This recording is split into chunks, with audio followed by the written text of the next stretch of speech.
Hello and welcome to another episode of the Choose Strong podcast. We are your hosts, Sally and Eddie McCrae, and we are very grateful that you have decided to download this particular episode and just join us for some fun today. What do you think, Ed? Yeah, I am looking forward to some fun on this Thanksgiving week. Yeah, I mean, we got the kids home. They're on Thanksgiving vacation. I mean, this episode could be playing for some people in the middle of summer. So it's true. That's where we're at today, is celebrating the 10 days of having the kids home and not being on any type of structured schedule.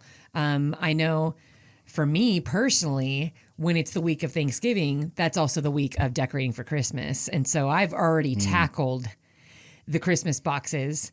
And in fact, I may have gotten the boxes a little early. I got them last week. I'm just going to admit that. I find myself decorating for Christmas earlier and earlier every year, mainly because it takes so long. You know, when you think of decorating, people think that's just a one afternoon thing. It's not. No, it used to be. When? I don't know, like a long time ago. I feel like people just like have like one little box and they just put it out and they're done in like a half hour. Nowadays, it's like... What's it like? Months of prep. Well, I was clearing out some stuff in our garage and I went to go take it to our storage unit. We have this little tiny closet of a storage unit. And I decided, I mean, why not just grab the Christmas stuff? You're there. Might as well just grab it. Yeah. I'm there. Makes sense. It's November 14th, but I'm there. Yeah. I mean... I don't want to take a second trip a mile away. Like, that would be obnoxious. So I start hauling these boxes out. And one of the boxes, I would say it's probably one of the only Christmas boxes that we have that's clear. And thankfully, I'm glad this box was clear because I see about 1 million ants inside of it. Now, to our listeners, if you're running along right now and suddenly you're getting the heebie-jeebies, you know, I always feel like this when people talk about ants, that suddenly it feels like they're crawling all over me. Yeah, it's like spiders. You go in the web and you feel like it's attacking you. Yeah. Yeah. And then you constantly are like scratching yourself and patting yourself down and making sure that there actually isn't a spider or ants on you. So I apologize especially for those that are running on the trails early in the morning now that are on the lookout for ants jumping out of trees and spider webs. So I pull this box out. Okay, I'm just going to paint the picture for you, my friends. I made the huge mistake of, I don't even know how these candy canes got packed up into the box. Now, it could have been Eddie that packed them away, but I'll go ahead and take responsibility for it. I like to put candy canes in a mug and put them on display. I have a little like Christmas display tray. It's super cute. And the whole mug with the candy canes was just packed right up into the box as like no big deal. We're just going to put it straight in. And I don't know what I would think as far as like, yeah, those candy canes are going to be good and fresh for next year. So why not pack them away, you know, because they're so valuable. Yeah, because you can't find those anywhere. Like as soon as the stores are getting ready for Christmas, you can't find them. And I'm pretty sure I got like 3 boxes at 99-cent store. Yeah, I'm sure you did. For 99 cents. So I packed those up, being the frugal woman that I am. And I proceed to pull this box out and I look through the box. And what I notice is not only is there an infestation of 1 million ants inside this box, but the ants are literally inside the candy cane wrappers. Now, how are candy canes wrapped? Not very efficiently, I'm going to say. Obviously. They're not user-friendly. I'd say that candy cane wrappers have got to be like the worst and maybe cruelest kind of wrapping there is, especially for a child that is trying and so excited to get this sugar stick into their mouth. To try and open up a candy cane wrapper without absolutely breaking it into 4 pieces... I'd like to know who's been able to do that. The only people that are good at it are those that have the snaggle tooth. A snaggle tooth? I don't know where this is going, but I will say this. The great frustration that I have had since I was a little girl for as long as I can remember in opening up a candy cane has often made me wonder, why can't we package these things differently? Yeah. I mean, what is it? I mean, maybe a part of it is the packaging holds its shape. Yeah, it's just the shrink wrap. The shrink wrap is, But maybe we should tone it down a little bit. Like we get the shrink wrap, but maybe like level 2 instead of like a level 10. Like, give us a way to open it. Yeah. Like, help us out there, because it hasn't changed. I mean, there are some things that we've really progressed with as far as packaging goes. Candy cane, we're still not there. No, not yet. 2024 might be the year, though. I think we need to go on Shark Tank and be like, because Shark Tank loves people who find a problem and then create the solution for it. So I think that's going to be our gateway. All right, so let's talk about the ants again, though. Okay, so just let's back it up into the ants. So I'm looking and I realize they are literally inside that. How did they get inside the package? I pull the box out, drag it into the driveway as fast as I can, because when a box has lots of ants in it, as soon as your hand touches it, what do you think? They're like a trillion of them are going to crawl up my hand, right? Really fast, too. Really fast, yeah. Like they're going to all eat my hand. I won't have a hand by the time I get out to the driveway. So I pull these things out into the alleyway and I rip open the box and I pull all the candy canes out of the cup as fast as I can and I let them drop right there in the alleyway. And what I notice is that the top half of about 6 of these candy canes are still like full. They're not untouched, but the bottom half has been completely eaten. Then there are 3 perfectly shaped candy cane forms, like in the form of the saran wrap, the shrink wrap, that are completely empty. The ants had eaten 3 full candy canes and then the half of these like 6 or 7 other candy canes. I don't know when that started. I'd like to think it maybe took them a year, but I'll tell you what was really weird was all these ants were really tiny. And I thought, it's because you guys were having a slow diet of sugar. Interesting. They weren't big and strong. There wasn't any big ones. It was all just these little tiny ants. Yeah. And it was so disgusting. I'm even curious. right now, I'm just like, I wonder how long it took. Like, I don't know. I'd love to that's know very interesting to our me. listeners. I'd love to hear. Actually, no, I don't want to hear your ant stories. I don't like ant stories. Ants are just, I mean, they are, I definitely give them credit. They are very smart for how tiny they are. And right? strong. And strong. They're very strong. They're good. They work as a team. They work as a There's team. a lot that we can They learn somehow know from we the are ant. going to get in line. Yeah. Like they were created to walk in a line and carry heavy things. They were also created to ruin good jars of honey. That's why I have a deep This is our hatred. last house. A deep hatred for them. In our last house, we had a massive ant problem. Yeah, they always came.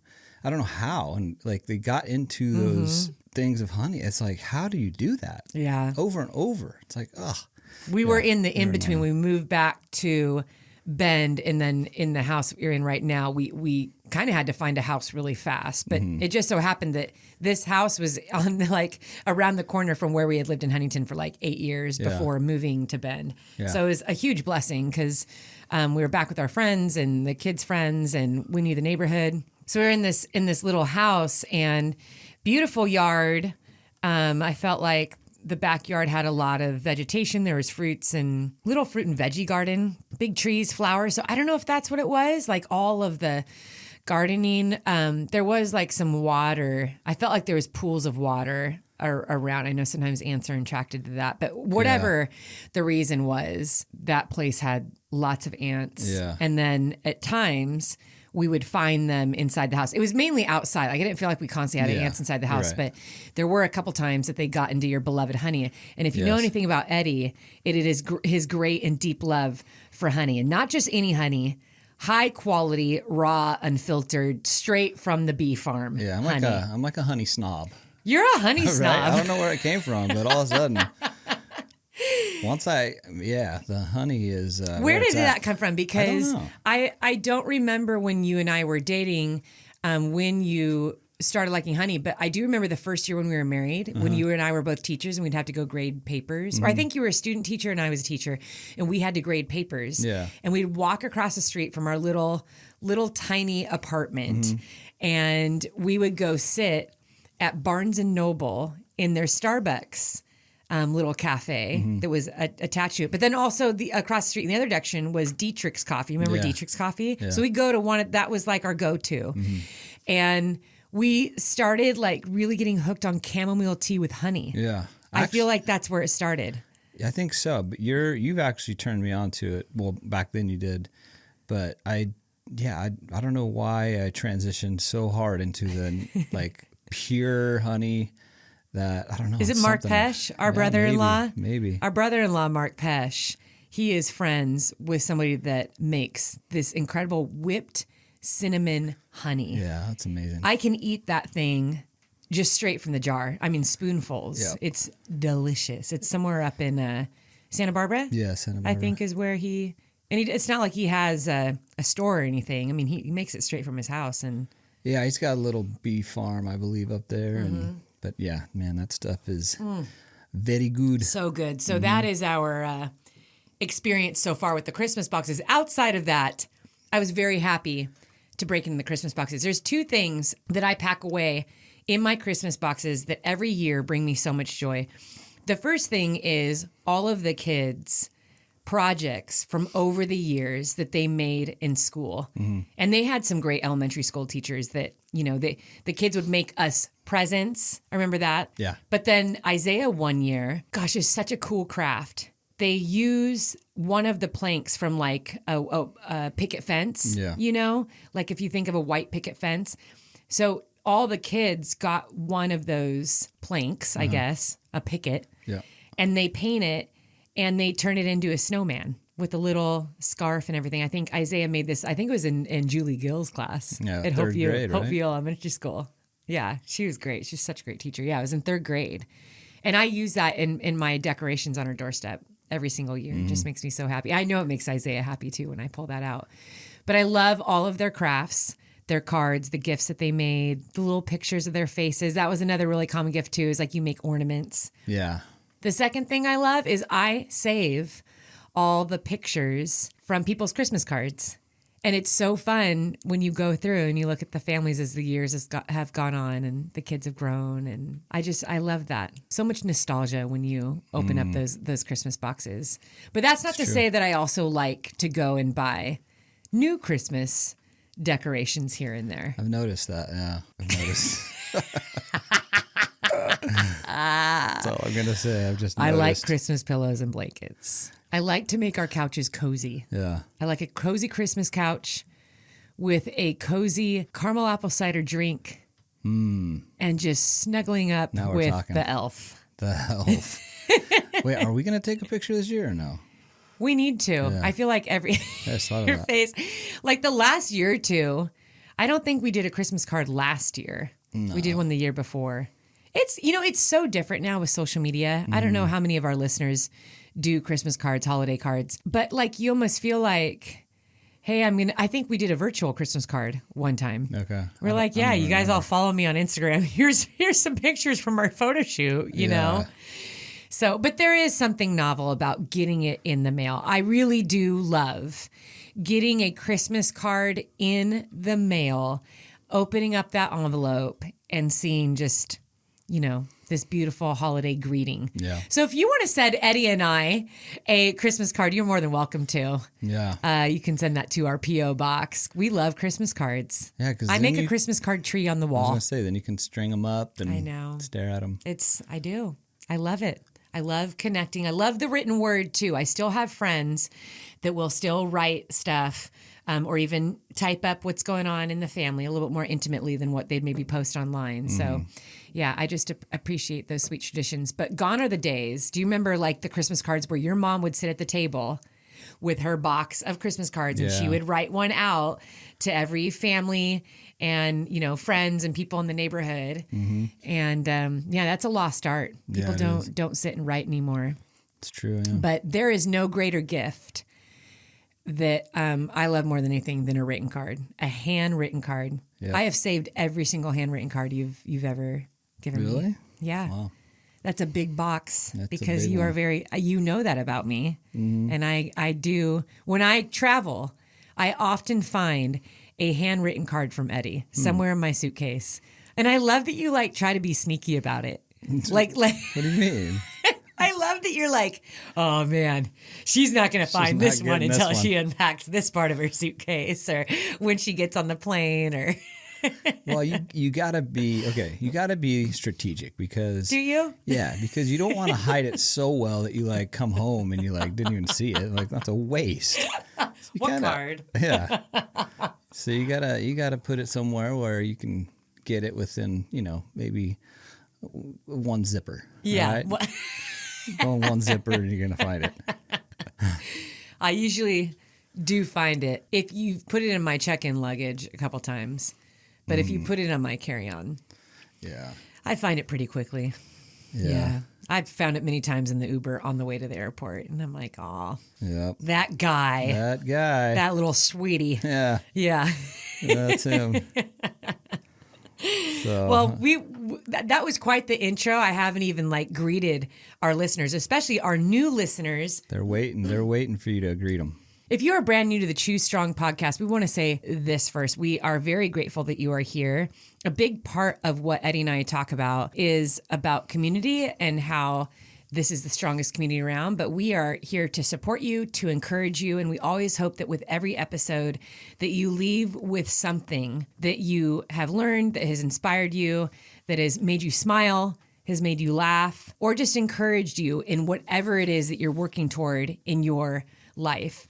So our tagline, strong mind, strong body, strong love, rings true in everything that we do and everything that we talk about. So today we are going to be answering some listener questions. We're going to be sharing some really exciting new news that we actually posted online today, but by the time this episode comes out, it will already be known.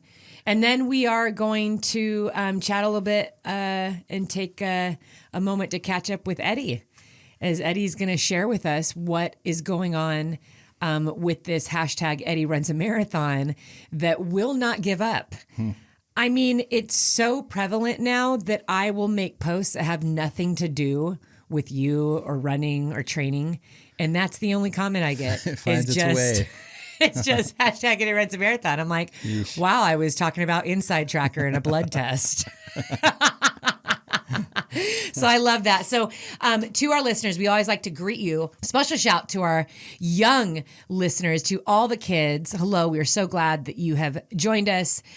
We love you, and we just love that you are a part of this episode today. If you are running, I hope that your run so far has been an enjoyable experience. If it's not, if you're not feeling great, Eddie, what do we say to the people that just aren't feeling great? They're just like, man, this run's not feeling good right now. Suck it up. Yeah. Suck it up.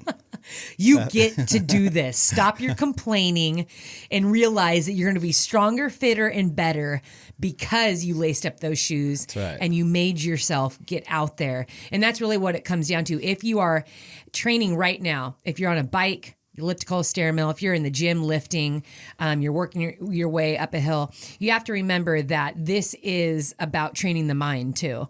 And Eddie, you and I just talked about this the other day. I know that you weren't super stoked to go and train, but I said the hardest part is actually getting yourself to put your shoes on and walk out the door. That's Yes. the hardest part. Like to stop doing what you're doing, because we can all get caught up in work. Yeah. We can all get caught up in stuff around the house or just like, just doing other stuff. But to actually stop and be like, no, I'm making a conscious effort to go put on my trainers and walk out the door right now and get myself to start this workout. That is where mental toughness comes in. When you do something when you don't feel like doing it, when you don't want to do it, but you do it because you're committed to a goal, that's how you become mentally stronger. Yeah. One of the ways. I was pushing back a little bit on that, where I said that it was actually harder to push, like start on the treadmill than get my shoes on and get to but then the more I thought of it, I think it's right. I think because I really did not want to put on my shoes and go, because it was in the afternoon. I was already tired. I'm like, and Right. So I think it is probably the hardest part, putting the shoes on and actually getting there. Well, here's the thing, listeners. Our whole family has the same gym passes. So we all go and train at the same gym. And Isaiah and Mackenzie train on their own. They'll go on their own sometimes. Yeah. Sometimes I'll go with the kids. Sometimes you'll go with Isaiah to lift. This was actually yesterday. Yeah, it was yesterday. Isaiah, I told him I was leaving for the gym, and I was like, Isaiah, come with me. And he's like, all right. I mean, he was ready before I was. He got ready so fast. So we go to the gym together, and I'm thinking he's going to go lift. I get on the stair mill. I was going to do an hour on the stair mill. Within 10 minutes, he pops onto the stair mill with me. And he did an hour on the stair mill right there with me. He made it look so easy. But halfway into our stair mill workout, you came speed walking as if you didn't see us and like rushed past us. And Isaiah and I were laughing. But then you got on the treadmill in front of us. Yeah. And I just had this moment where I thought, I love this so much. I love that all three of us are training together. And I think at one point I started recording you from my phone, and then Isaiah recorded you. We were recording you running. Creepers. But I am so proud of you for getting that done. So why don't you tell us, Ed, what you were training? I mean, what's your plan that you've been doing? I know we chatted about this in the last podcast, but you've been doing my 30-day run and strength program, which is a beginner, intermediate, advanced program. You can choose to do any level. How has that been for you? What is the real purpose of doing that? I want to get back in shape. I want to get into a routine. And so that's why I said in the last episode where I just wanted to feel better, and getting into a routine. Part of that is just showing up and following a program. So, well, you are on day 8. Day 8. Because you started last Monday. Oh, yeah. So day 8. So today's 8. I haven't done it today yet, but that is the plan. How's it been so far? It's been good. You're giving me real-time reviews. Real-time reviews, yeah. It's been good. It's just, something different every day, which I like. So, yeah. Variety, so it's not monotonous. All right. Yeah. Well, very good. Well, we're going to touch back a little bit on your training later on. But first, we are going to transition over to the first listener question, which is, let me read it right, because it's definitely, let's see, what did this person say? Oh, what are you getting Sally for Christmas? Oh, wow, weird. It was like the most frequently asked question. I was like, wow, this will have to be the first one. So, just like wanted to touch base on that, and just, we really care about listener questions. Sure. And they give the people what they want to hear. Yes. So. Wow. I am not prepared for this answer. So you're still thinking about it? Still thinking. Or, still top thinking 3? about it. Top 3. No, I haven't thought about it. Yeah. Haven't thought about it yet. Yeah. Right. If I'm being honest. If you need a list from me, I can definitely make you a list or give you some very strong suggestions. A 1979 Volkswagen bus, 21 windows would be, a good start. Okay. Yellow. Top 3. Yeah. Yeah. Just a idea, just throwing it out there. So. Yeah. I'll think about that one. Yeah. So moving on. Yeah. What's the next question? Well, I know you do have a list of some listener questions. Yeah. So why don't we dive into some of those? Yeah. The first one, give me just a short answer. Okay. Will you run Barkley? This has been the $1 million question of my entire career. Yeah. And I do not say that lightly. Yep. Because, it's pretty constant. I think year round, every month, every week, people ask if I'm going to do this race. So a couple things about Barkley. A lot of people are familiar with it because for a while, I don't think it's on there anymore. It was a documentary on Netflix. And so it was really funny when it first came out. At that time, I remember I was somewhere in another country racing. And I remember somebody asking me about it. And then when people learn about ultras, they say, oh, have you done Barkley? And a part of me wants to say that is not what our sport is. Yeah. Barkley Marathons is a very specific event. And that's the way that you have to approach it. Yeah. And really look at it. It's its own thing, but that isn't necessarily like what ultras are. I think, knowing that a woman has never finished it, I would love to have a go at it. Yes.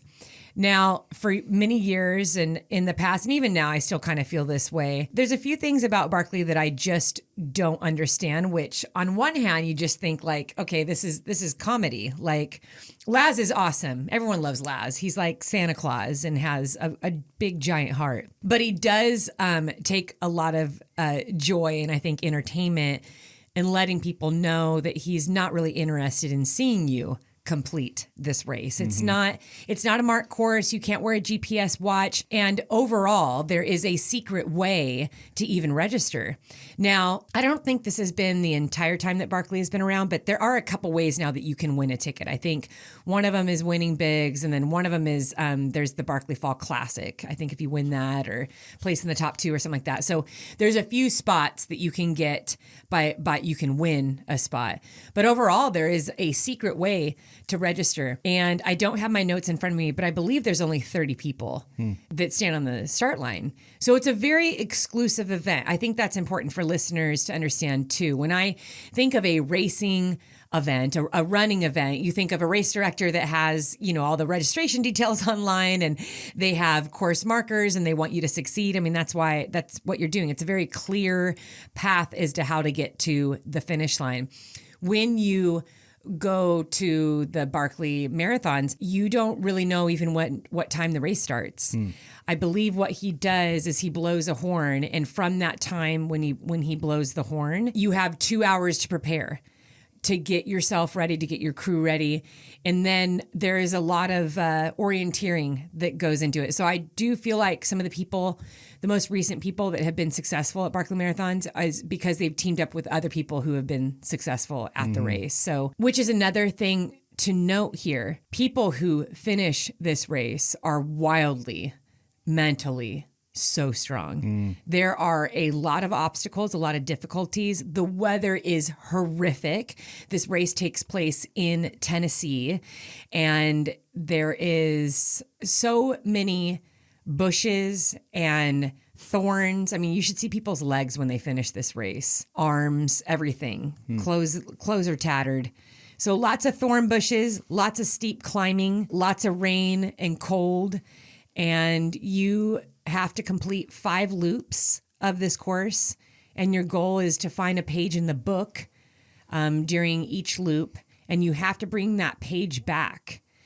And there's a 60-hour cutoff to complete these 5 loops. It was said that those five laps equal, I believe, 120 miles, but some people say it's more than that. You actually don't really know what the mileage is. And every time you come back, you then run the loop in reverse. So you go back and forth until someone completes 5 loops. And I might need a little bit of fact checking on this one, but I'm pretty sure there's only been 12 people in the history of the race to finish it. So yeah, it is in its own right very fascinating just because of the way it was constructed. The way that Laz interacts with it is pretty entertaining too. I just think... What do you mean? What does he do? I think it's somewhat comical, that you have this race that people are obsessed with when in reality the race director isn't really interested in you finishing it. He's not going to set you up for success, and he does that on purpose. But when you really look at that, you're like, wow, it makes it so fascinating that people finish. Sure. So being able to finish it when you have a race director that isn't really setting you up for success or really even a clear pathway to get to the finish line is pretty incredible. So that I don't think that's definitely that's not a bash on the event itself. Yeah. I think a lot of people have asked me, and I've been like, well, I'm not doing that race because I've been so busy with like genuinely competing in ultras, right. in races that make sense, that really are things that I can train for, that things that I have goals and dreams wrapped around. So now that I'm at this point in my career, I think it would be fun to try and attempt it. So if I was given a pathway to do it, yes, I would. Would I go and do these other races to try and win a spot there? Probably not. Just because if I don't have something on my calendar, I'm using up every month that I possibly can to work, spend time with my family, and really do the races that I love. I think it's really hard, especially in a race like this where it's more novelty, if anything. It's a very special event, when I know part of my career is to be competing too. So that's it for Barkley. Fascinating event. Is it always the same time of year, or do they change the dates? So that's it too. You don't really know when it's gonna be, but it seems in the last few years it's been sometime in the spring. So yeah, that's another cool thing about it too. So if you don't know about Barkley Marathons, it's a Wikipedia page now. That's how intriguing it is. It really is a fascinating event. Ethan Newberry did an amazing film on it, Gary Robbins' experience there, and it's called Where Dreams Go to Die. Very well done. But yeah, you can learn a little bit more about this race and how interesting it is. So no, I don't have an entry there. I don't know how the secret way to register. But it's still on the table. It's still on the table. It's on the table, even though. Maybe one day. All right. What about Hard Rock? Will you ever run Hard Rock? I don't think so. I put in for 8 years straight for Hard Rock. I did not get picked. The one thing as a competitive runner that I really do wish is that all the brands would not put it so high up on the bonus list. There's a very small group of people that actually get in because the way that they run it is very different. And I think if you're a race director, you created a race, you created an event, and it's beloved by, your community and the people that have helped, create it. There's nothing wrong with how, run the race how you want to run it. But I don't think that brands always understand that it's just not a race that anyone can get into. It's very difficult to get in through the lottery. And then when you finally do have a race of people, there's literally a very teeny tiny group of people that are actually trying to race it. Through all the sponsors I had, everyone always puts it very high up on the bonus list. So that was always kind of frustrating for me. There's all these amazing, very difficult, challenging races that we have here in the United States that I wish that those races would take the place of Hard Rock. So definitely not a dig on her. I mean, this is a dream race for a lot of people, and this has been on a lot of people's bucket list. I mean, I know other people that have been put in the lottery for just as long or even longer.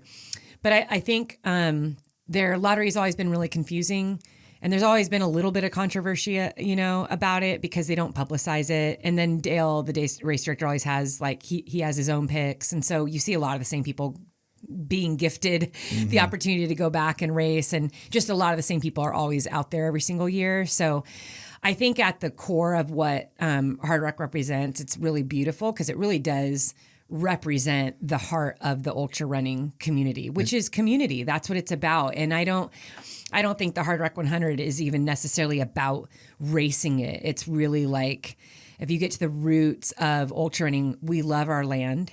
We respect everyone that's on the start line. Our greatest, the greatest things about our sport are the memories and the experiences that we make with people out on the mountain, crewing, pacing, all of that. And I think that Hard Rock really embodies that. And it's literally in one of the most beautiful parts of the United States. So it is a very special, precious. It's in Colorado, right? Yeah, it's in Colorado.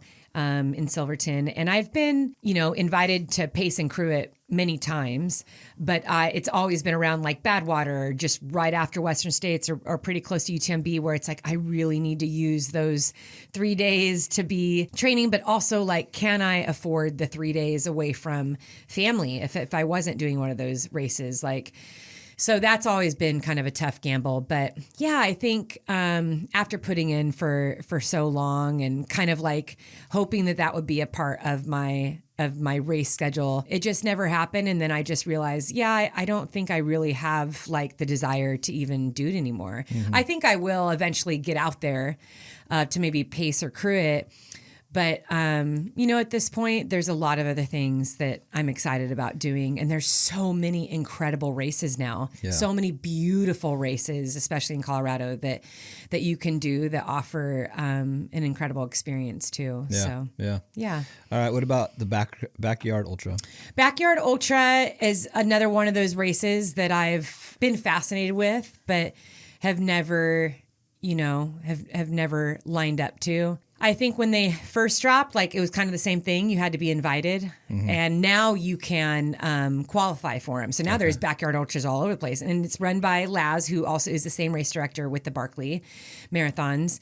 He does a great job. He has this 4.1 mile loop in his backyard, and for those of you that are not familiar with last man standing races, basically you run this loop at the top of the hour every hour until there's one person left.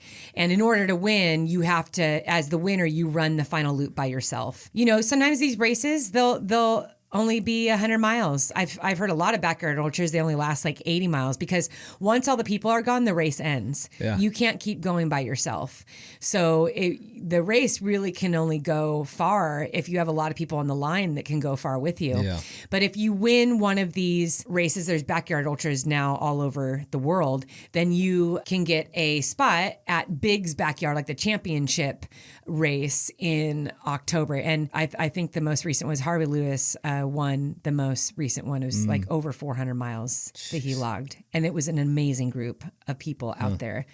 Can you imagine not winning, but yet you ran 341 miles? You know what I mean? Fair. Like you have been running for days on end, and the guy that actually ends up winning is running like 60, 70 miles more than you. That's That's amazing. So I think the key to these races, again, it comes down to mental fortitude because it is not about pace. If you're thinking about the pace for 4.1 miles in the hour, and you can't start early. So as soon as you run your 4.1 miles, you're done for that hour. Yeah. And so it's really like, what are you doing in between?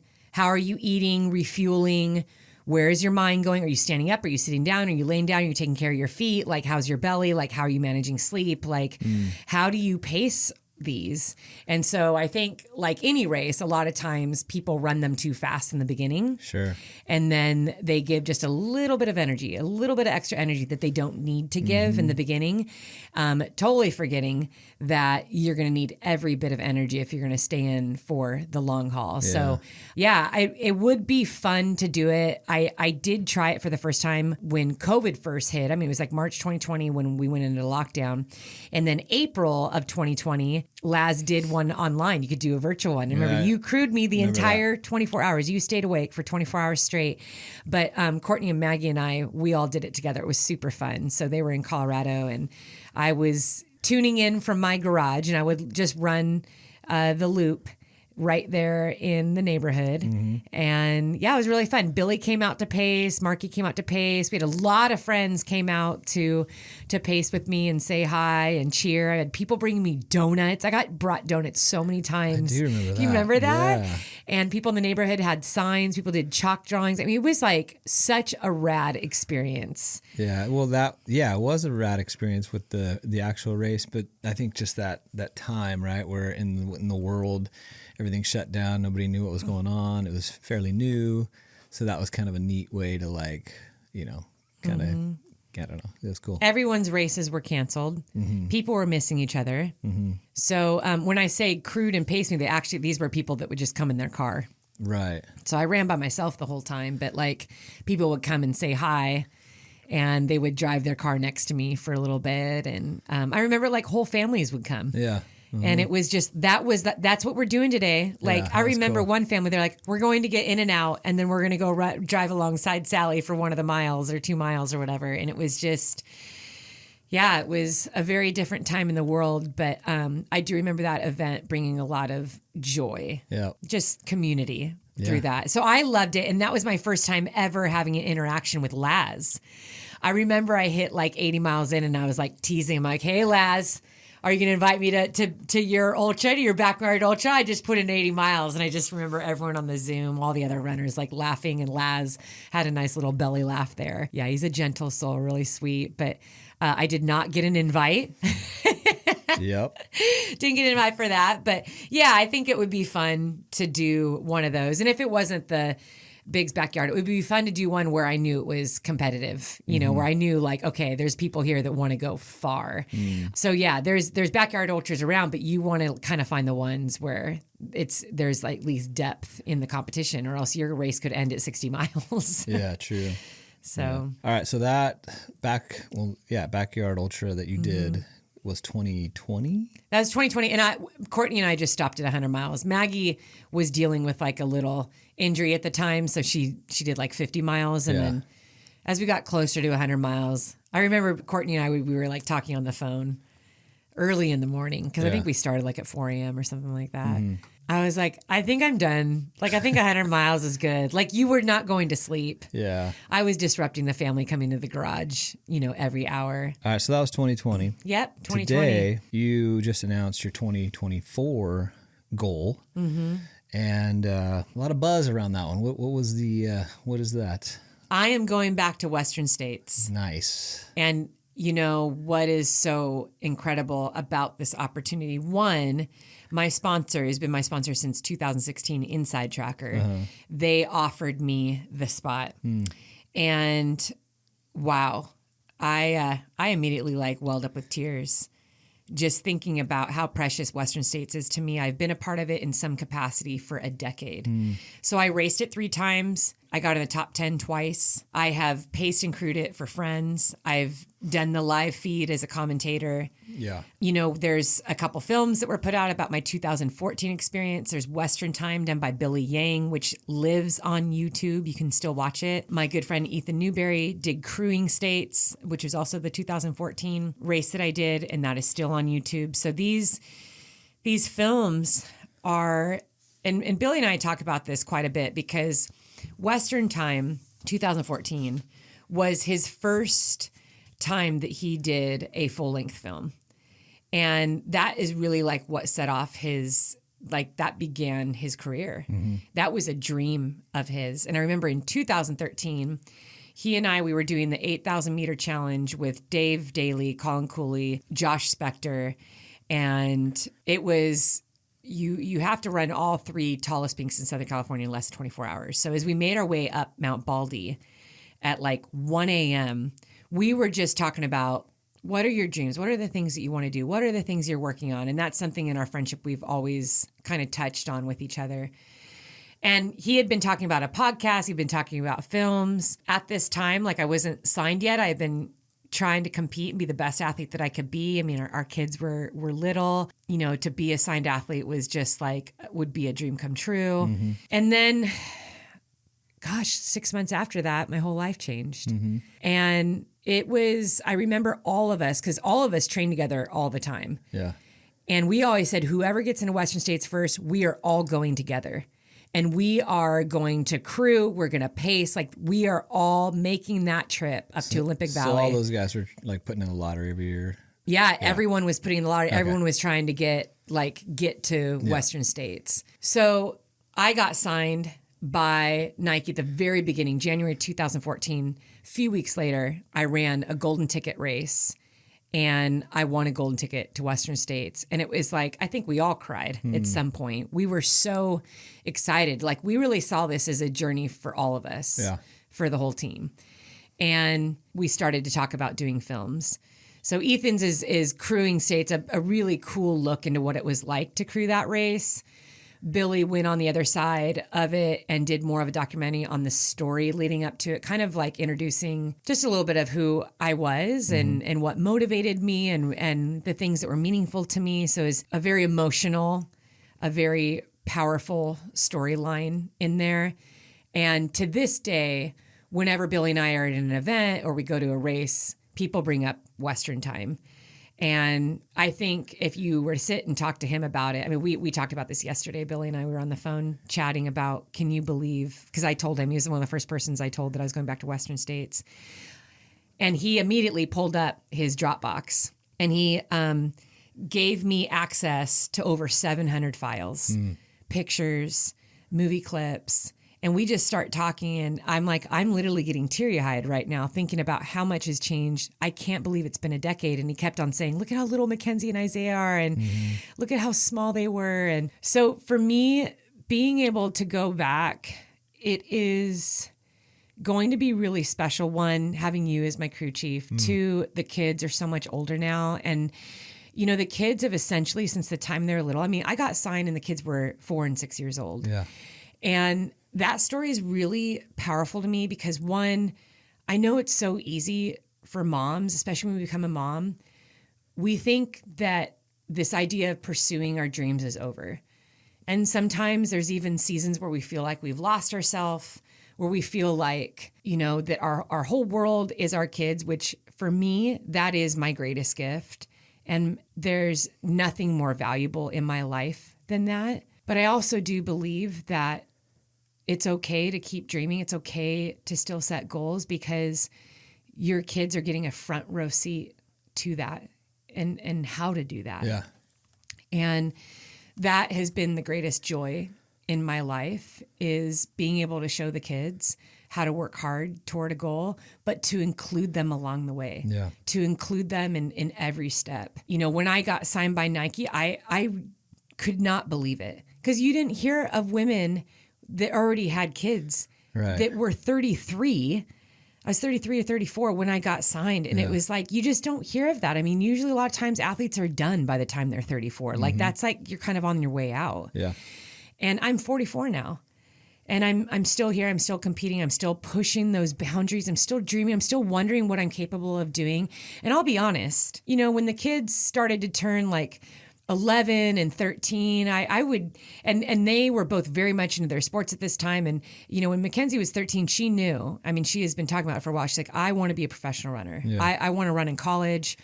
And we have, up at that point at 13, I mean, we've shared so many memories together in the mountains and in the trails. I mean, that is something Mackenzie's gone full forward into. I mean, Isaiah took more of the ball sport route, which is how you and I were when we were his age. He is now doing cross country now, which is like crazy. Yeah. But, you know, the memories that I have shared with the kids on the trails. And I used to joke with Mackenzie, man, wouldn't it be so cool if you could pace me in a race, or like, but then the other way that I put it is like, maybe one day when you run 100 miles, I'll pace you. But if I'm being honest, I always thought that my career would be over before that would ever happen. Yeah. And when I ran Western States for the last time, so I ran Western States 2014, 2015, 2016, the year that I was training for it. So Ann Trayson coached me the last 2 years that I did, 15 and 16. When I was training for it in 2016, that year, I was also starting to get invited to race all over the world. And it was really hard to turn those down, because if you race Western States and you want to be competitive, you are 150% all focused just on that. Like it has to be. You really can't do much of anything else except make Western States your A race. And so athletes will use other races, kind of like their B races. They'll use those races to train.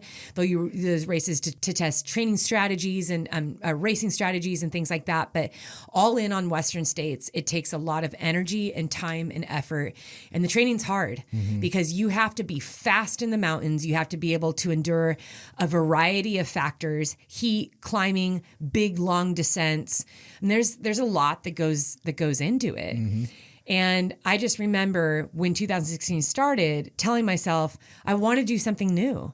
I want to race around the world. I want to explore these other countries and these communities and do different things. And at that time, Ann Trayson had sat down with me because I used to go and stay with her every month.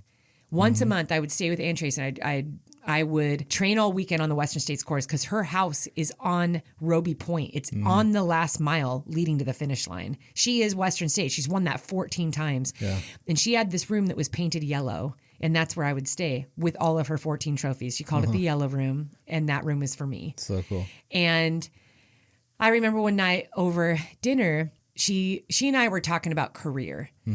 And things that she'd done over her career, and things maybe that she would do differently. And one of the things that she said she would do differently is that she would not give so much focus to Western States and would have taken more opportunities to do other races. Now, she did lots of other stuff too. She did comrades. I mean, she did some world championship races like that. Yeah. But I think that piece of advice was so powerful in my life at that time. It was like, Sally, you don't have to do Western States every year. Yeah. Now, for some people, that's their dream. They want to do the 10 finishes. Western States means so much to them. They can't imagine not being there. Everything is Western States. I think for a lot of new athletes coming in too, they realize like, if you do well at Western States, you're getting signed if you're not signed already. Like it is a great way to set your career off on the right start. And now there's a lot of other races that you can do that, where you can get noticed. The most competitive races are where you want to be if you're trying to like really make a name for yourself and get noticed by a brand. Yeah. But typically Western States is just, it's a great stage. And so, but she just said like, go out and do what's in your heart, do what you love. And that's really something that I've tried to stick to my entire life is I'm not going to just continue to do things because that's what other people want me to do. And that's the expectation of sponsors and fans. You know, at this point, I had been in the top 10 at Western States twice. I had devoted all this time and energy to it for the past couple of years. And now as I entered 2016, I told myself this is going to be my last year doing Western States. Now, I may have jinxed myself because I came in 11th place that year, and it was very heartbreaking for me. I was definitely aiming to have my best finish ever, and that wasn't the case. And I remember driving home with the kids and Mackenzie's little arms coming over my shoulder as I cried. I mean, I cried, I feel like, all 6.5 hours home. And I remember her saying, it's okay. And I remember Isaiah patting me on the shoulder and just saying, we're so proud of you. We love you, Mommy. Because in their eyes, it was just incredible what I had done. Right. For them, they loved the experience. They loved holding my hand as we crossed the finish line together. Like that was just the coolest thing ever. They didn't care about whether or not I was in the top 10. Yeah. But I was pretty crushed by that for several months. But from 2016 on, I primarily only raced overseas, just taking every opportunity that I could, every offer that every race director gave me. I mean, it was amazing. They pay for your travel and your room and board and your registration. A lot of times you get appearance fees. I mean, it was like a dream come true.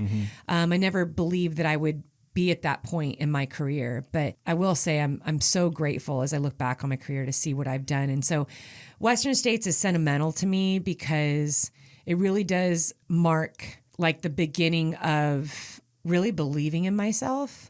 You know, I had a really tough time in those years before, like trying to believe in myself, trying to like resist believing that I was too old, that my better days were behind me, that I was being ridiculous. I mean, you heard that a lot. There was a lot of young women that were running ultras, let alone anyone in my compute. You know, it was hard even to meet people that understood what ultras were. And you know, I had a lot of doubt in myself just because even the way that I looked. I didn't look like a professional endurance athlete. I still look like a soccer player. And, you know, there was a lot of doubts I had in my mind. And, you know, when Nike plucked me out of nowhere, and I even believed at that time, I was like, gosh, there's so many other people that deserve this spot. And it was just weeks later when I did the Sean O'Brien 50-mile race to win a golden ticket. I remember standing on that start line. That was probably the most pressure I've ever felt in a race in my life, ever, in my whole career. Because you were just signed? I was just signed, and there was a lot of people that didn't believe that I should be signed. You know, a lot of people were weighing in on how I looked. You know, why should Sally be signed by a big company, you know, by Nike? And I thought, man, I have to prove the whole world wrong right now. So winning that golden ticket, I on one hand, I couldn't believe it. I could not believe that I got that golden ticket. But I proved to myself what I was capable of doing. And I just remember being surrounded by the whole crew, and all the guys were like, yeah, we believe in you. Yeah. We believe in you. We knew you could do it. And we carried that into Western States. And then I got top 10 there. And it was like, Sally, keep believing. It is possible. You don't have to listen to what other people think of you and what their opinions are. You don't have to carry on with expectations of others or trying to fit the mold or thinking that you have to be this way. Yeah, you're older. You have kids. Like, you don't look a certain way. And guess what? How awesome is it to stand in this space and to be competing and achieving and looking different and being a different place in your life? And I think from that point on, I just took that and ran with it. And my favorite thing about my career has been to encourage other people to do the same thing. And I think that's why I'm just so passionate about encouraging people and showing people what it is that you and I do, showing people my life and showing people the ups and downs, because I'm not a perfect person. I'm not the best in the world. I haven't had a perfect career path and like these just most amazing jaw-dropping performances. But I will say that I've never given up. And I've always wanted to be the best that I can be. And I've always pursued what I love and what is true to me and what sets my heart on fire. And you know what? There's nothing special about me that's needed in order to do those things. I think that every person listening, this is really important for you to understand. You get one life. And if you spend so much of your time trying to fit into a mold of expectations that the world or what you think that you're supposed to be, or you avoid the work that it's going to take to pursue what you love, if you're not staying true to who you are, you're really going to miss out on why you're here in the first place. And I think all too often we hear that story of people looking back, you know, now much, much older and saying, man, I wish that I would have at least tried. Yeah. And I think that's the better path. At least try. Because the truth is you will at least get closer had you never tried at all. You'll at least be closer to that dream. And I'll tell you what, the best part about pursuing a dream is the journey. It's the people you meet along the way. It's the memories that you make along the way.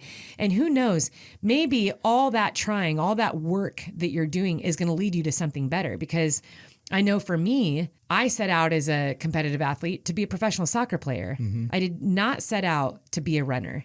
But look at where I am today. But the thing is, there's two things that were very similar in both those paths. And that was that I was just always working. I was always trying. I was always putting myself out there.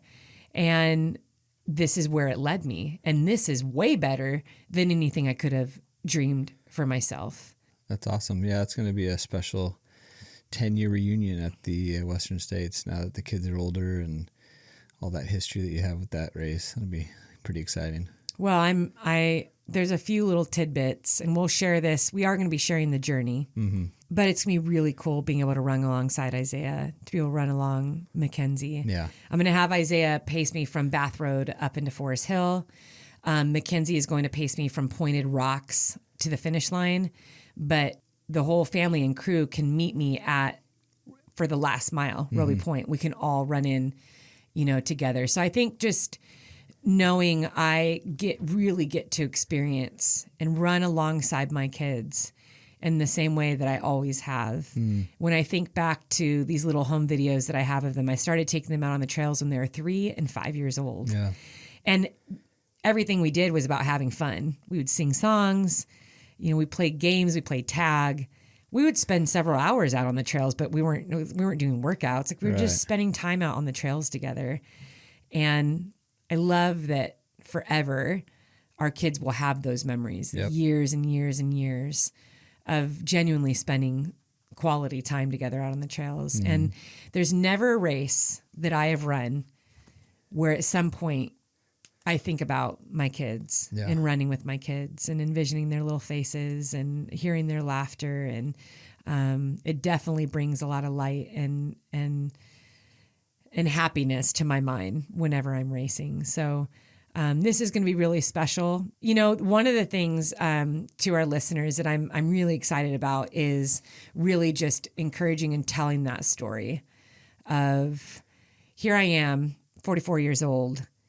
I'm 10 years into my career, and I can stand on my own 2 feet and tell you that the best part of my career has been the moments and memories I've shared with my family. That's the most important thing.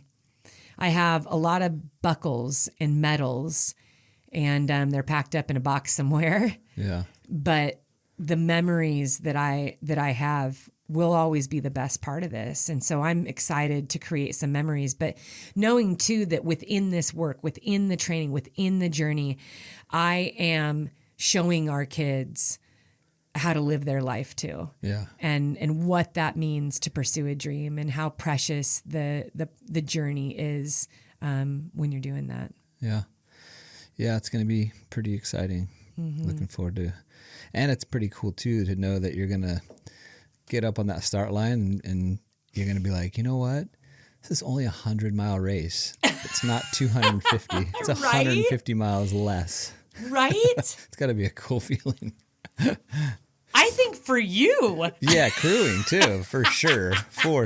But we need to run this thing much faster than we do at 200. yeah, but I mean mentally, right? Like I all that, like joking aside, like getting up to a start line like that and you're feeling fit and fast and it's like 150 miles less than I've gone like in a race. Like that's got to be kind of like mentally like, all right, you know. Well, Cocodona was 250. That's what I mean.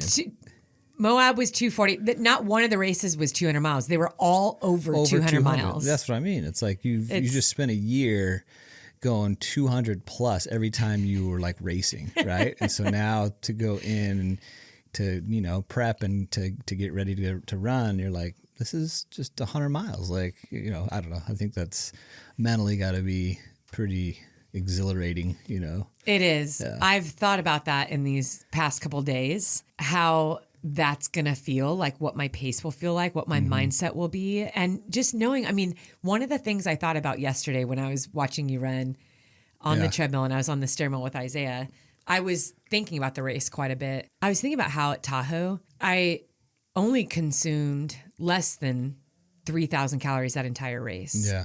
And there had to be a solid 24 hours where I probably didn't take anything in, or maybe it was just 100 calories. And I thought, I can run Western States on just water. I don't recommend that, listeners. Yeah. I'm not recommending that. But because of the struggle that I experienced in the Grand Slam, it genuinely showed me what I was capable of. Right.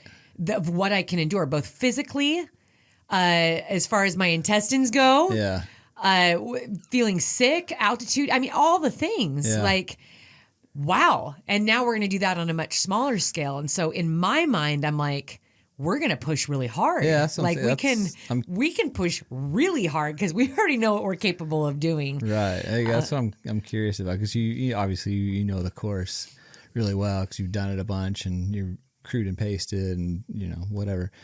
And now that you've put in these 200-mile races and how, like you just said, like your body has been put through the ringer and you know what it takes to push through. And I'm just really interested in how that's going to unfold as you get up there. Yeah, I'm really looking forward to it. So all that to say, I had a wonderful 5-6 weeks off for my off season. I've run once since crossing the finish line, one time. And I'd say the best part of my off season was all the extra sleep that I got, ate lots of good food, and let myself honestly like detrain. I mean, I lost fitness, fully embracing that, like knowing like, I'm going to let myself lose fitness. I'm going to let myself totally relax. I'm going to let go of intensity, of rigid structure. I know how I am once I go into full training, season. And having been in the sport for so long, I can't express enough to our listeners how important rest is just overall. I really think that's why I've been able to stay in the sport for so long. And so one of the questions that I do want to answer is about the off season. Yeah. Because that is a commonly asked question. And this is coming straight from listeners. So like, when do I take an off season? How do I formulate it? How long should it be? So here's a few things, and I'm putting on my coach's cap because I just want to encourage you in this. First and foremost, your off season can be any time of the year. You can choose to have an A race in March and then take an off season until June if you want. But the duration really comes down to you. So the intensity of the race that you did. I mean, if you did a half marathon, you probably don't need 2 months off from that before you start running again. You know, my off seasons are really dictated by the energy output, and I just listen to my body. So this has been years and years of doing this. So I know after I passed Moab, the finish line at Moab, I was really beat up mentally, emotionally, physically. Like I needed genuine rest. I needed to not do anything at all. And every day was filled with just walking.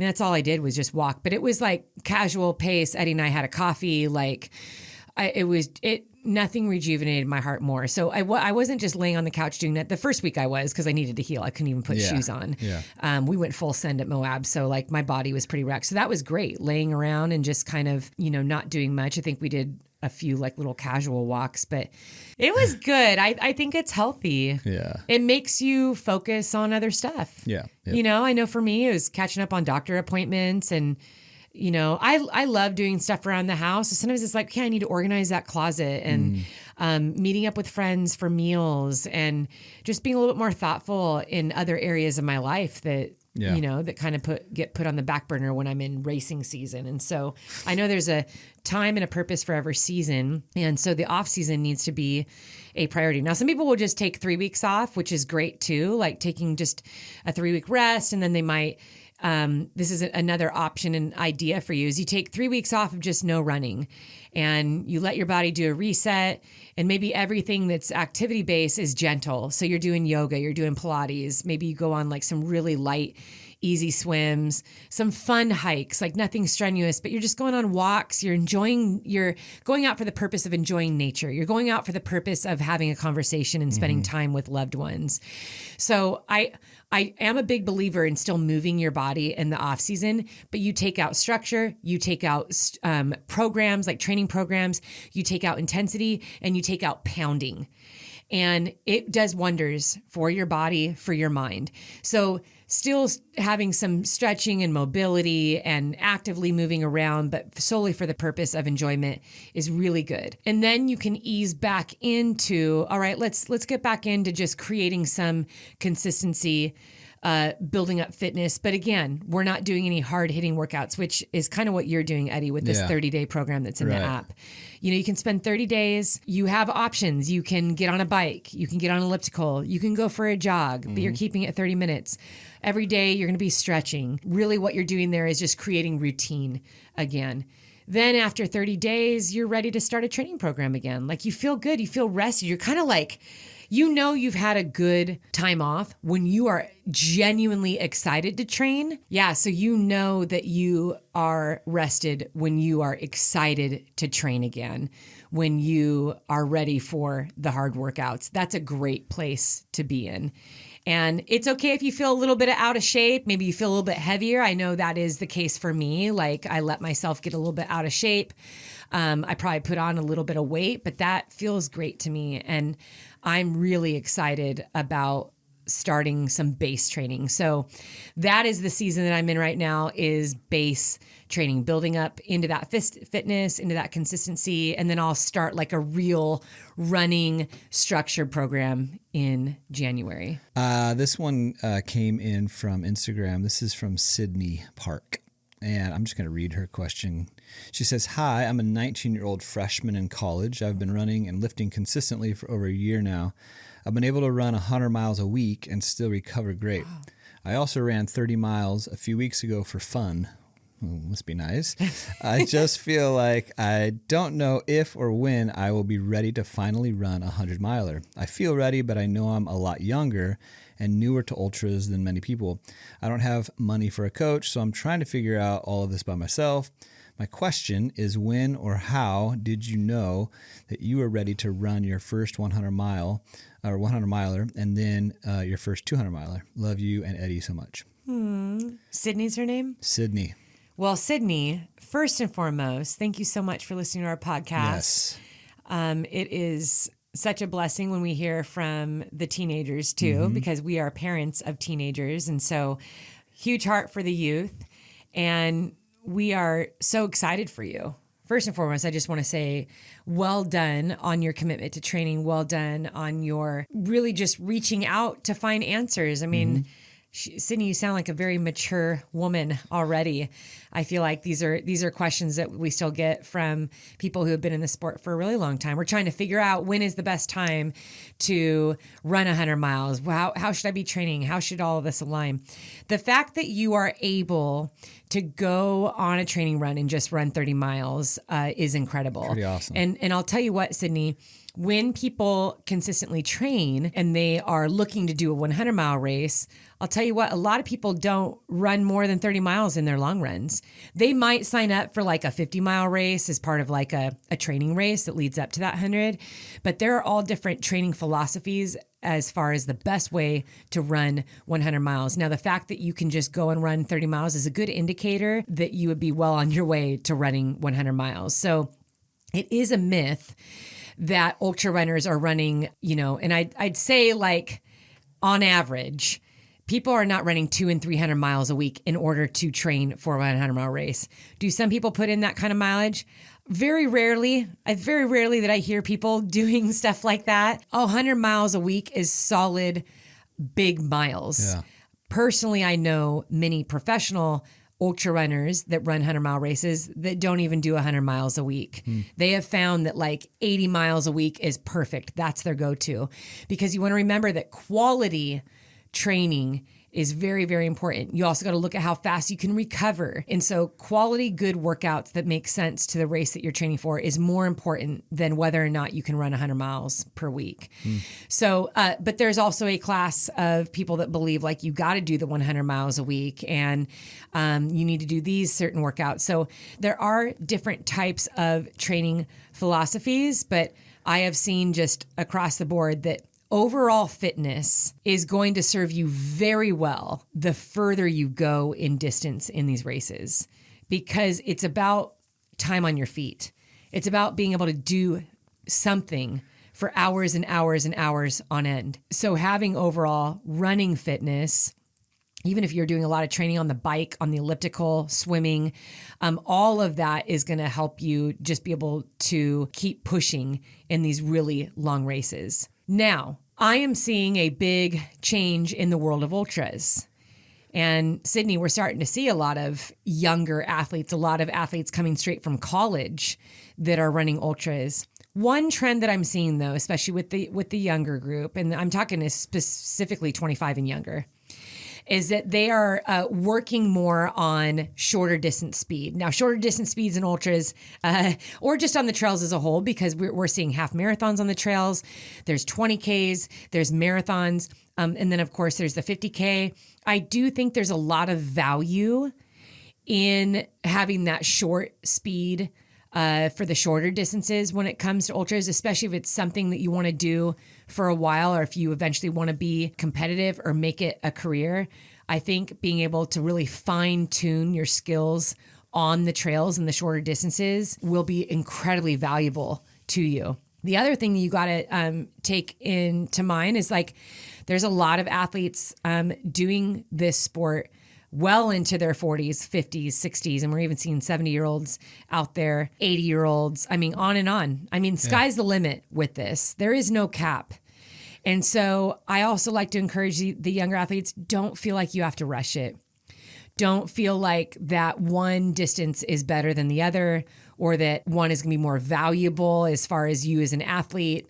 You don't have to do 100 miles. However, if that is like just what gets you so excited, that's something that you want to try, I say go for it. But train wisely and take your time. I would say invest in some good books. I put this Jason Koop, Koop, has a book. You can get it on Amazon on training for ultra marathons. It's a great book. So check out resources, Sydney. Join community groups, ultra running community groups. See if there's trail running groups in your area. You're going to learn a lot from the community because it's one of the friendliest, kindest communities there is around. But I just want to encourage you, ultra running is a journey, and it's a journey of patience and building and learning. And even if you were to set out on your first 100 and you didn't complete it the first time, I say keep going, keep going, keep going, because you will. But the fun thing about our sport is that there's so many different distances, whether it's running up in altitude in the high mountains or running on the road for an ultra. There's, running in along the shoreline. I mean, there's a lot of races that are on trails that overlook the ocean where you're getting more buffed out trails and fire road type stuff. There's single track type races. There's races, you think of East Coast races that have all the roots and the moss and the rocks.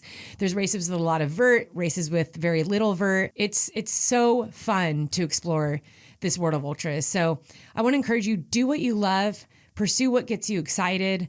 Appreciate your youth and your ability to recover very fast, and appreciate just building that fitness. But at the end of it all, keep going after those dreams and doing what you love. Big props to Sydney, 19-year-old doing that. Some serious mileage. Yeah. It's pretty awesome. Another question is very, very common. I'm having shin pain. Can you help? Yeah, What that do you is. say to someone that has shin pain? I mean, I think just in the running community as a whole, whether you're on road, trail, I'd say it's one of the top areas of pain for high school athletes, college athletes. Yeah. So my first go-to, I dealt with it for 4 years as a soccer player, and then in both high school and in college. Mine eventually turned to stress fractures because I didn't take good care of myself. But I do know a lot about the shins. And one of the things I like to encourage is first check the shoes, because sometimes we wear shoes that are way worn down or just shoes that don't fit us well. And that can contribute to shin pain just right off the bat. But the most important thing is strength. Strength, mobility, flexibility. Sometimes we have pain in the shins because our feet are tight, our calves are tight, and so they pull, and they can cause pain in the shin that way.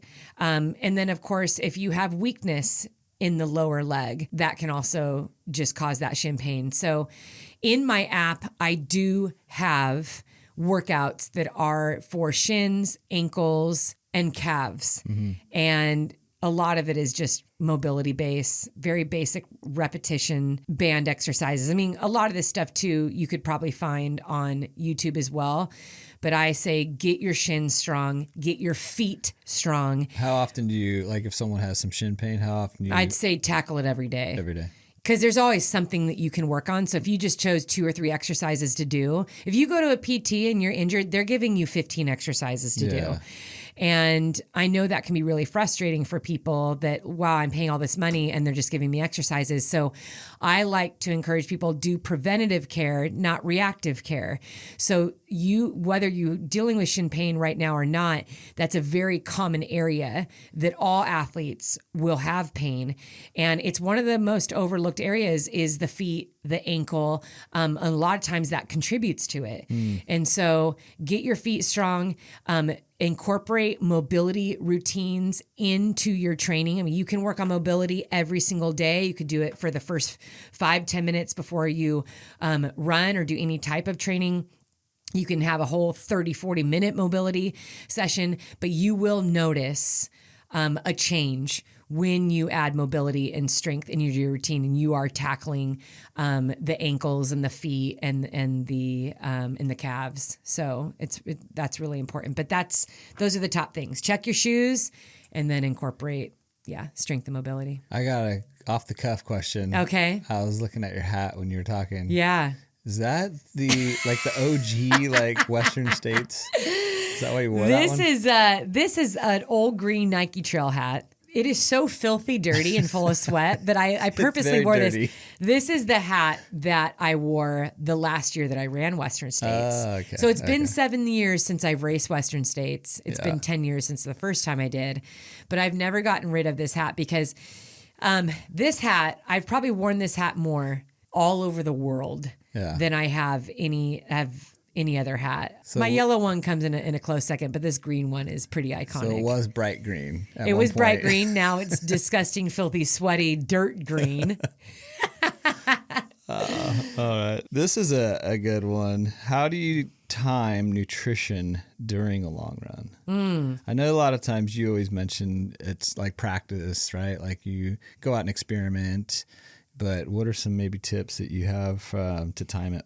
Let's say you have a 16-week training program.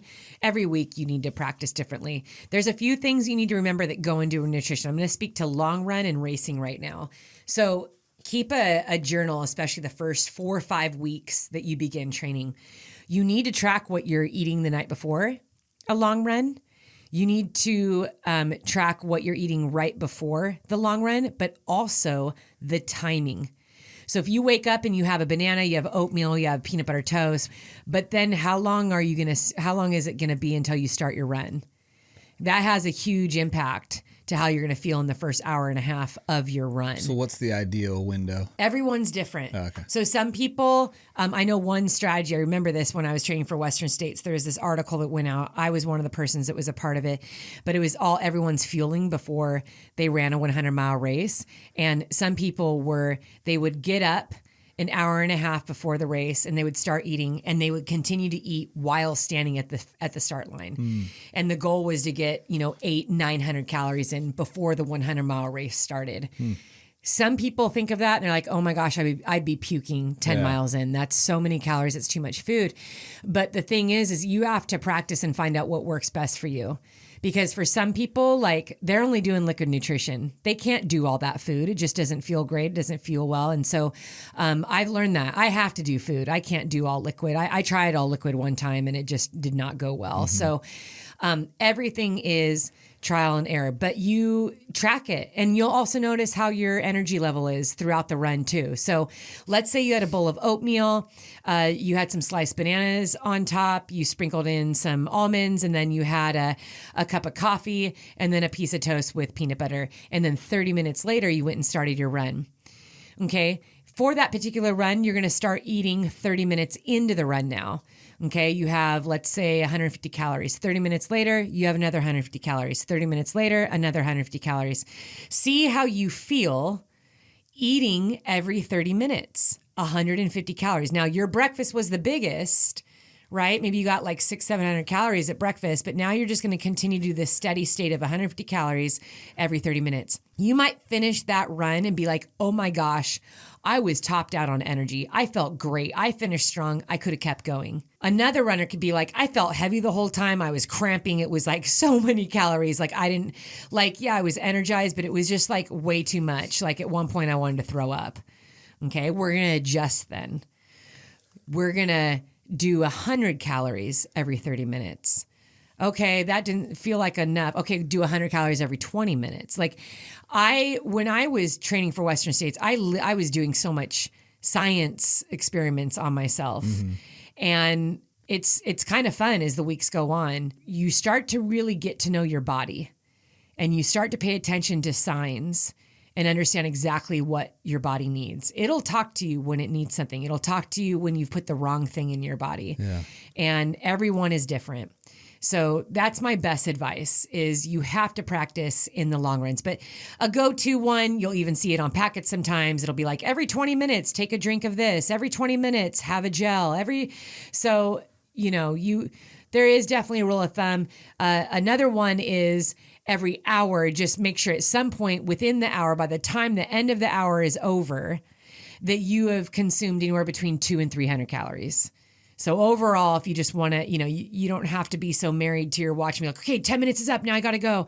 But some people will set an alarm on their watch for it to go off every 25, every 35 minutes or whatever, and they'll take in calories. So use your watch as a timer when you go on your long run, but pay attention to what you're eating for dinner the night before, what you're having for breakfast, and then start timing out how to eat. But don't let a whole hour go before you've had anything. Because once you start doing that, then you're just digging yourself a hole. But always plan to eat something every hour. And then you're going to kind of work back from there and figure out within that hour, how often should you eat only once an hour? Should you eat 3 times an hour? And then how many calories are you having an hour? And your body mass has a bit to do with that too. So obviously I consider myself needing more calories. I have a lot of muscle mass. I burn calories really well. I need more calories than someone that's probably 40, 50 pounds lighter than me, has a smaller frame. They're not going to need as many calories as I do. So you can't really judge on what other people are doing. I see this a lot. Like even people judge how people eat in their everyday lives. Like, well, that person is only 105 pounds. Like, of course, they don't need as much food as you do. If they're energized and they're strong and they're moving well, they're hitting their workouts, like they're good to go. But you look at somebody else, it's 220, 250 pounds. They obviously need more calories to fuel that engine. It's a bigger engine. So that's the way I like to look at it. Food is fuel the engine properly, and you need to fuel it specifically to you. Got it. Speaking of food, What is your go-to Thanksgiving dish that you love to eat on Thanksgiving? And then what's your go-to that you love to cook? Wow. I just made that You're up, going to by the way. answer this question too. So Thanksgiving is going to be here in just a couple days. And Yeah. I'll tell you what, I really love the old school cranberry sauce from the can. Oh, wow. You know, you open that thing up and it's literally still has the shape of the can Yeah. on it. Yeah. Plops down. It just plops down and kind of wiggles a little bit. Yep. Yeah, that is so nostalgic to me. That takes me way back to childhood memories there. The jellied cranberry sauce. Don't ask me what's in it or how much sugar is in it. We won't because nobody knows. Dude, I'll put that thing on a piece of turkey. Just plop that on a piece of turkey. So good. Yeah. Oh my gosh. And then of course, I love pumpkin pie. I love pie. Yeah, you do. Okay, so what about like to cook? I really have this, I discovered this wonderful chicken sausage cranberry stuffing. I make that every year. It's very good, yes. It's delicious. It's delicious. What about you? What's your favorite Thanksgiving My favorite entree I am going straight or mashed dish? potatoes. Mashed potatoes, baby, but with or without gravy. Are you a gravy guy? I'll go gravy. Yeah. So Okay. yeah, I'm a you know, I don't like gravy. I don't know where that came from or why it exists, but yeah. well, I'm the same with what you just said about cranberries. It's like that's just so gross to me. Would never touch that stuff. But I remember growing up, my Aunt Barb, she would always make we miss Aunt Barb. these mashed potatoes, and then she would put cheese on the top. It was probably not the most healthy option, but Thanksgiving man, it isn't was about so good. what No, isn't you're healthy. Right. You're right. Bring You're on right. the food, baby. Bring it on. That's right. So I think ever since then, I've just been a mashed potato guy. So yeah, that's my go-to. And what's your favorite thing to cook? Let's go ahead and favorite just thing share to that. cook? Oh man. Oh man, what are you going to be in the kitchen doing? Is there toast on Thanksgiving? Is there scrambled eggs or Hot Pockets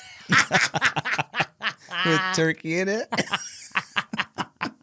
That fits. Oh man. No, I'm not teasing. You do a wonderful job helping clean up. Yeah, thanks. So I do appreciate that. I will cook all day, but Eddie's great at cleaning up. So Yeah. I'm looking forward. Gosh, now that I am too. remembered, it's Tuesday. You didn't get a turkey, did you?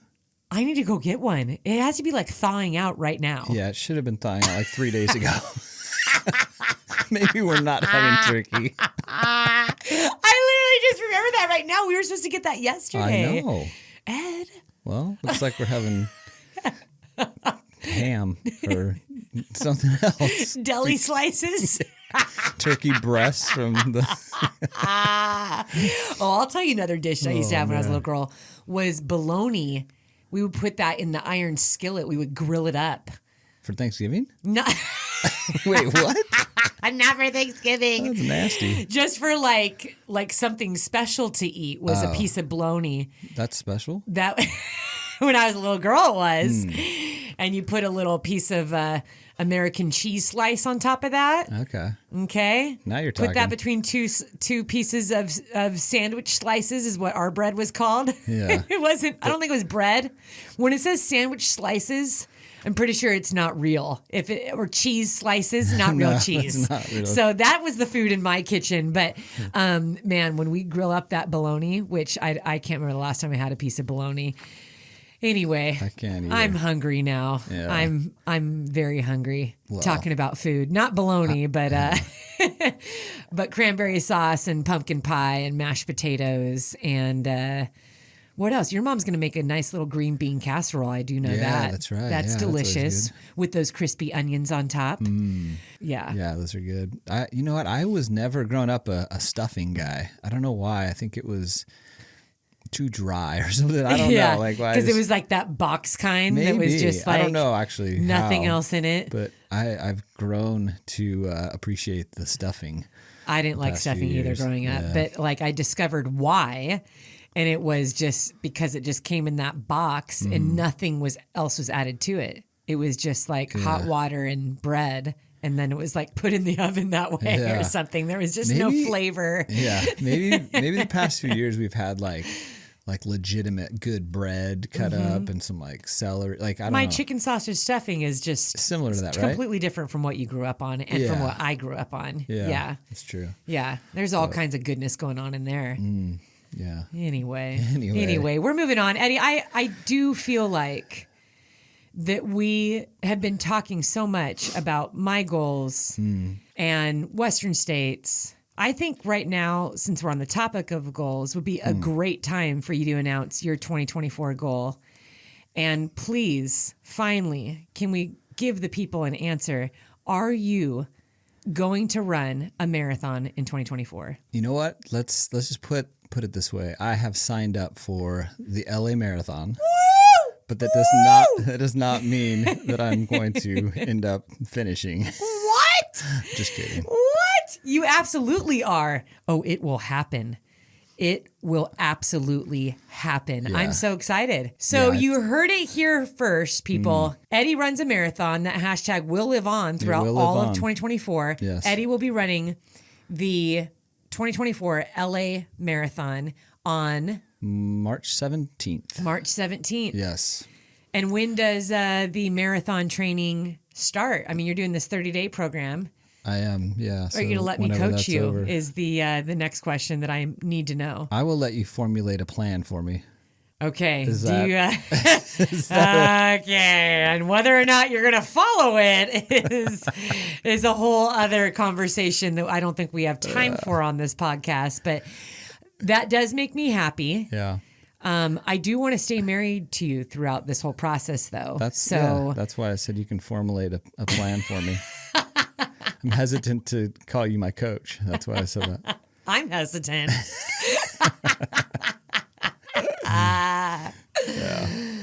Well, I'm going to think about this for a little bit. What we'll do with your marathon plan. There's going to be some assessments I'm going to put you through before I formulate a plan for you. All right. I'm not just going to throw a template thing. It's literally going to be Eddie's marathon training program. Okay. Well, yeah, like I think I'm ready. This is exciting. This is exciting.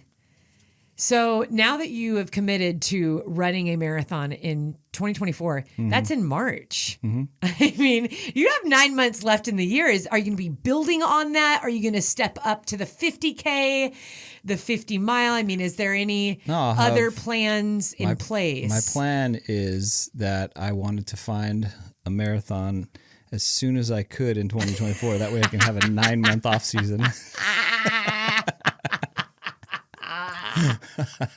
So you'll be riding that train then. Yeah.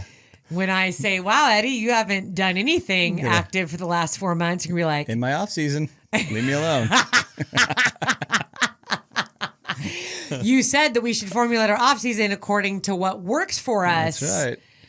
And this works for me. Works. 4 months of laying on the couch, watching Netflix. Yep. Might sign up for a marathon every year. This is what I can do. I see you Googling marathon January 2nd. Exactly. What is one that has a 14-hour cutoff time?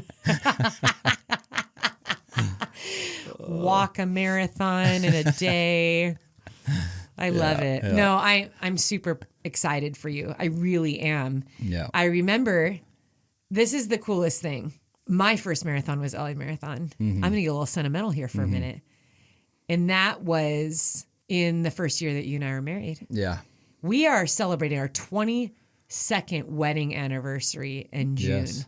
Yep. So it was over 20 years ago that I ran my first road marathon at the LA Marathon. And that was the old course. You're going to be running a different course than I ran. I'm sorry. I just remembered. I remember going to that race and I saw you, I think 7 times. Yeah. Like I would drive. You worked so hard to see me. Really It was did. pretty amazing. I really did. And the commas were there too. Yep. True friends. Shout out Yes. to the commas. I remember seeing you 7 times and, driving and parking, finding parking, seeing you. And it was a lot, right? And It was a lot. You ran first time ever ran a marathon, which was obviously a huge accomplishment for you. And I remember coming home and I remember just passing out on the couch And I was like so tired because of like we had to get up so early. I like drove around, had to find you a bunch, like didn't know where I was going, parking, blah, blah, blah. Yeah. And I was like, man, that was exhausting. And I remember getting up and you're like, you just did like 3 loads of laundry and you're like, dude, what's wrong with you? Why are you still on the couch? Like you ran the marathon and I was the one just passed out. I do remember this. So pathetic. Hey, crewing's hard. Yeah. Crewing and cheering is no joke, but LA is not easy to navigate, the parking, everything. And I really love that you're doing LA because you will have spectators almost every mile. I want to say every mile of that race. There's people out there cheering, which makes it for such a really fun experience. Yeah. And shout out to our LA running community. Amazing running community out there. I'm really happy that, and then of course, I mean, I feel like all of Southern California is really focused on that race. It's one of the biggest races for us, and there's you'll meet a lot of people training for it as the season goes on. A lot of run clubs are training for it. A lot of people down on the beach path will be training. They'll do their long runs down there. So it is fun, the community that arises out of the LA Marathon. But I'll tell you what, that race took me 4 hours and 25 minutes to complete. I had no idea what I was doing in the lead up to that race. I didn't know much about fueling or pacing but I think I had some bloody toes after I finished that race. I was so sore for a couple weeks. And at that time, I was a freshman English teacher and my classroom was on the second story. Yeah, that's right. And I remember every time I had to go downstairs, we didn't have an elevator, but every time I had to go out downstairs, that it took me a long time. I had to hold on to that rail, and descending down the stairs was so painful. And of course, the kids would make fun of me. My students would make fun of me. I was a really young teacher, but I fell in love with endurance running after that. And I found out about qualifying for Boston. And then it was just, all right, what's the next race? What do I need to do to qualify for Boston? And San Diego Rock and Roll Marathon was my second marathon where I qualified for Boston. But that was the beginning. Yeah. So LA Marathon kicked that off. And so it's so cool that you and I get to share that. Yeah. Wait, what was your time again? I'd write that down. Just got to beat 4:30. What? Oh, without a doubt. You definitely will beat 4:25. 4:25. Yeah. Now. Okay. I believe that you will. Okay. For sure. I'm gonna note that. Even if it's 4:24 in 30 seconds, you're going That's to. my goal. That's my goal. Eddie is very competitive. Let's a not little bit. A little bit. The most competitive person in our entire family. That is extended family. That is ancestors. When Eddie was an elementary school teacher and he was like playing basketball with the kids who were fifth graders, mind you, during lunchtime, you would be like slam dunking on these kids, making sure that you won every game. And if you didn't win, you'd be like, that was just a practice game. Yeah, there's no way I'm letting a kid beat me in anything. Well, even with our kids, you were so competitive with Isaiah and Mackenzie. It kills me. Yep. Anyway, but I love it because Mackenzie inherited your competitiveness and she loves to get on your Strava. Yeah, she does. And analyze every mile that you run. And to hear you two banter is hilarious. And now that you're going to be training for this marathon, oh my gosh. I'm in for it. You are in for it. You are in for it. I just can't wait till you do your first tempo run. Oh. And then I'm going to say, Mackenzie, Daddy did a tempo run. And she's going to be like, let me take a look at this. I don't even know what that is. I love it. Well, this has been a very exciting episode, Eddie. Yes, it has. I know I'm so excited for your goal for 2024. I'm excited for your goal. Thank you. I am. But do you know what? One of the reasons why I'm so excited that you and I both have this goal is in order for me to get back into 100-mile racing shape, I have to do a marathon training cycle. I feel like if you're going to get in shape for Western States, you need to have a pretty hard, solid marathon training cycle as part of your programming. So, okay, I'll be your training buddy. You and I are going to be training buddies. We're going to do a lot of road running and track running and yeah, this is going to be super fun to share this with you. So It will be fun. I'm looking forward to it. I see us laughing a lot out there together in my desk. I think, yeah, whoa, what? Are there any other questions we want to end with? I totally forgot that you have a list of questions there. I mean, I know we had a handful of them, but No, I think this is a great way to end. We are just, I want to let everybody know that we are very thankful for you, for you guys listening to us banter and babble and have Sally. She says the wise words of encouragement to you. And I don't know what I'm doing, but thank you for spending almost 2 hours with us again. But yeah, we are entering Thanksgiving, so it's a good time to be thankful, and we're thankful for you. It is. I'm incredibly grateful for what has happened with this podcast and the community that has come out of it. So to our listeners, we love you. We support you. We're cheering for you. And we want to encourage you to go and set a goal for yourself in 2024 that scares you. I don't want to sound cliche because that isn't like, not scares you is in like Fright Fest. Yeah. But maybe something that you've thought about for many years that you've been intimidated by, or maybe even hurt by because other people criticize you or didn't believe in you or kind of put you down in that goal, or you had a failure in it in the past. Go after it again. I mean, why not? Why not try? Also remember that you can start working toward a goal and let a whole calendar year pass and continue working on that same goal. Some goals take several years to achieve. And so there is no stress when you're writing your goals. It's just every day I'm going to work on this. And I think that 2024 is a good time to do that. We want to encourage you guys, if you're not in the app already, hop in the app. There's a lot of great programs in there for you. It's also a great way to support the work that Eddie and I do. We will be putting out quite a bit of content in 2024. That's something I'm very excited about. We're going to continue to do films, YouTube episodes. We are expanding our podcast, doing some new exciting things with that, and working on a second book. So yeah, we are very grateful for those of you that are in the app already. Please check out the Facebook community where there are thousands and thousands of people in there, just like you, working towards goals, encouraging each other, making friends, meeting people at events, pacing and crewing for each other. I mean, there's a lot of really cool stuff that is coming out of that community page. Check us out on our YouTube channels. If you ever want to watch this episode, Eddie runs all the Choose Strong podcasts, communication, the Instagram and the YouTube. So you can check us out there.